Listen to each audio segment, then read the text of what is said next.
अब जब आप एफएटीएफ की बात करें तो फैटफ में आपको ये भी फिर याद होगा कि मिस्टर जयशंकर की तरफ से ये स्टेटमेंट आई थी कि हमने जो है वो कोशिश की कि जो पाकिस्तान है उसको उसमें रखा जाए। तो इसके ऊपर उन्हीं की स्टेटमेंट थी। फिर उसके बाद जो है पाकिस्तान की तरफ से, उससे पहले पाकिस्तान ने ये नहीं कहा था, उससे पहले कहा जा रहा था कि जो भारत है उसकी तरफ से ये साजिशें की जाती है, लेकिन बाकायदा। लेकिन फिर जब उनकी तरफ से बयान आ गया तो फिर ये भी तो है कि पाकिस्तान को जो है वो उसमें रखने की आपकी तरफ से यही कि कोशिश जो है वो की गई है। दो क्विक पॉइंट्स आलिया, आपने बहुत ही पर्टिनेंट क्वेश्चन पूछा है। पहला, इंडिया की तरफ से कोशिश की जाती है एफएटीएफ के लिए, मेरा आंसर है क्यों नहीं की जानी चाहिए। आज इंडिया पाकिस्तान से जो एमिनेट होता है, जो वहां से शुरुआत होता है आतंकवाद, टेररिज्म, उसका सबसे बड़ा विक्टिम है। क्रॉस बॉर्डर टेररिज्म का इंडिया से बड़ा विक्टिम पूरे वर्ल्ड में कोई नहीं है। तो हम तो ऑब्वियसली कोशिश करेंगे। और ये वैसे मैंने कहा ना कि चाहे वो तालिबान अफगानिस्तान की बात कर लीजिए या फिर इंडिया और पाक स्पॉन्सर टेरर ऑर्गेनाइजेशन की बात कर लीजिए, पार्लियामेंट पे अटैक, 26/11 में तो उंगलियां कम पड़ जाएंगी अगर हम इंडिया में टेरर अटैक्स की बात करें और उसके जो ओरिजिन है वो पाकिस्तान से निकले। तो मुझे समझ नहीं आता कि आप एक्सपेक्ट भी क्यों कर रही है कि इंडिया नहीं करनी चाहिए।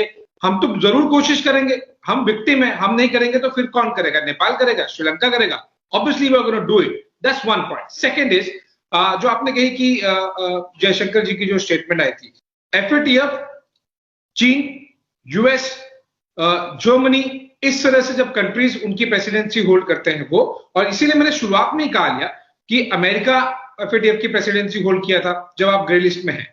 चीन ने 2 बार प्रेसिडेंसी होल्ड की जब आप ग्रे लिस्ट में हैं। वो नहीं निकाल पा रहे हैं आपको, तो आप इंडिया पे क्यों ब्लेम कर रहे हैं? और अगर इंडिया ब्लेम कर रहा है और पॉइंट आउट कर रहा है तो एफएटीएफ में कोई एलोक्यूशन कंपटीशन तो चल नहीं रहा कि कौन भाषणबाजी कर रहा है, कोई डिस्कशन डिबेट तो नहीं चल रहा। वहां पे फैक्ट्स पे बात होती है, वहां पर आपको प्रूफ देने होते हैं। चाहे इंडिया की बात हो, पाकिस्तान की बात हो, यूएस की बात हो या फिर किसी भी और कंट्री की बात हो, वहां पे ऐसे कोई डिस्कशन डिबेट, कोई टीवी डिबेट नहीं है ना। वहां पर तो बाकायदा उसकी स्क्रूटनी होगी। एफएटीएफ आपको रिप्रेजेंटेटिव भेजता है, अपनी बॉडी भेजता है, टीम भेजता है पाकिस्तान में, सब चीजें चेक करने के लिए आपने पिछली बार में से कितनी चीजें की है, नहीं की है। इंडिया के बोलने से आपको लग रहा है एफएटीएफ काम कर रहा है, तो ये तो मिसलीडिंग है, ये एक भ्रम है। पर मैं ये जरूर कहना चाहूंगा कि इंडिया अगर कह रहा है और स्ट्रांगली इंडिया कहते रहेगा, क्योंकि India has been one of the biggest victims of cross border terrorism coming from Pakistan. Okay ये जो आपने सब बातें की, देखिए एक तो ये कि इसमें ये होता है कि अगर तो फर्ज कीजिए कि कोई फर्क नहीं पड़ता, जैसा आपने कहा कि देखिए वो तो बात सही है कि वहां पे वो देखते हैं सारे पॉइंट, जिस तरह अभी भी उन्होंने दिए हुए हैं। अभी जो रिसेंट जो रिजल्ट आया उसमें उन्होंने बताया कि काफी पॉइंट्स आपने कर लिए हैं, आप सिर्फ कुछ पॉइंट्स रह गए हैं जिसपे आपने वो करना है।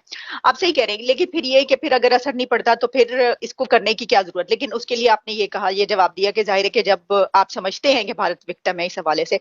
अब मसला ये है आशीष सिंह जी कि यहाँ से पाकिस्तान से, ये जिस तरह आपको याद है कि जौहर टाउन वाला जो लाहौर का वाकया हुआ दहशतगर्दी का, उसके अलावा एक और वाकया जो है, तो ये जो वाकयात हैं इसमें कहा गया कि ये भारत की तरफ से दहशतगर्दी हुई है। तो दोनों मुल्कों की तरफ से ये तो वो होते लगते रहते हैं। इसके अलावा फिर ये भी कि वो जो यूएन का एक इजलास था, अब जब से भारत की प्रेसिडेंसी जो आई तो फिर वो उसको पाकिस्तान को वो उस खिताब से उस एड्रेस करने से भी बाहर कर दिए गए। तो ये जो चीजें ये चल रही हैं, लेकिन इसमें एक और हम चीज शामिल कर लेते हैं। मैं आपसे पूछना चाहूँ कि क्या इस सिचुएशन में जिस तरह कुछ बात की जाती है ना, साथ ही साथ ये भी बात की जाती है कि ताल्लुकात बेहतर हों और एलओसी आप जानते हैं उसकी जो सीज फायर हुई वो सब कुछ, तो क्या आप सोचते हैं कि इस सिचुएशन में जो हमने अभी बात की ताल्लुकात बेहतर हो सकते हैं?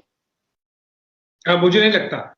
आलिया, मैं आपके इस क्वेश्चन का आंसर देने से पहले 10 सेकंड में फटाक से आपने जो पहले कहा उस पर मैं जरूर आपके ऑडियंस को कुछ कहना चाहूंगा। देखिए, आपने कहा कि इंडिया एलिगेशंस लगाता है। इंडिया एलिगेशंस लगाता है तो इंडिया प्रूफ के साथ लगा रहा है, एफएटीएफ में प्रूफ कर रहा है। आप एलिगेशंस लगा रहे हैं, पाकिस्तानी गवर्नमेंट और मिलिट्री अगर एलिगेशन लगा रही है तो हम कह रहे हैं कि इंडिया के पास क्यों लगा रहे हैं? आप ले जाइए ना यूनाइटेड नेशन में, आप ले जाइए ना एफएटीएफ में, इंडिया को भी ग्रे लिस्ट करा दीजिए।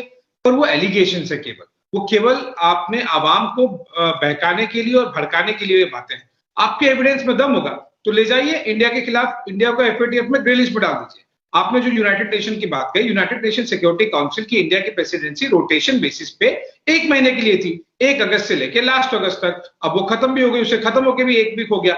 उससे इंडिया 1 महीने की प्रेसिडेंसी लेके कौन सी इंडिया के प्राइम मिनिस्टर को जब अपॉर्चुनिटी मिली, हमने मैरीटाइम डोमेन की बात की, जो इंडियन ओशन की बात की, बाकी और एस्पेक्ट्स पे इंडियन गवर्नमेंट का फोकस रहा है, चाहे वो सोलर हो, एनवायरमेंट हो, पेरिस क्लाइमेट हो, उन सब चीजों पर लेकर रहा है। हमने कोई पाकिस्तान को लेके यूनाइटेड नेशन सिक्योरिटी काउंसिल में प्राइम मिनिस्टर मोदी ने कुछ एड्रेस किया? बिल्कुल नहीं किया। हमने ग्लोबल इश्यूज को एड्रेस किया और ये क्लैरिटी है इंडियन गवर्नमेंट की। इनफैक्ट मैं तो फॉरेन अफेयर्स बहुत डीपली कवर कर चुका हूं। देखिए आलिया, ये खाली पाकिस्तान पाकिस्तान की बातें करके इंडिया की फॉरेन पॉलिसी बहुत लंबा नहीं जाती है। ये रियलाइजेशन बहुत पहले आ गया है। We are world's fastest growing major economy. We have better things to follow while keeping a check on our neighbor who's spreading terrorism. Coming back to the question जो आपने पूछा कि क्या बेहतर ताल्लुकात हो सकते हैं, देखिए बिल्कुल हो सकते हैं।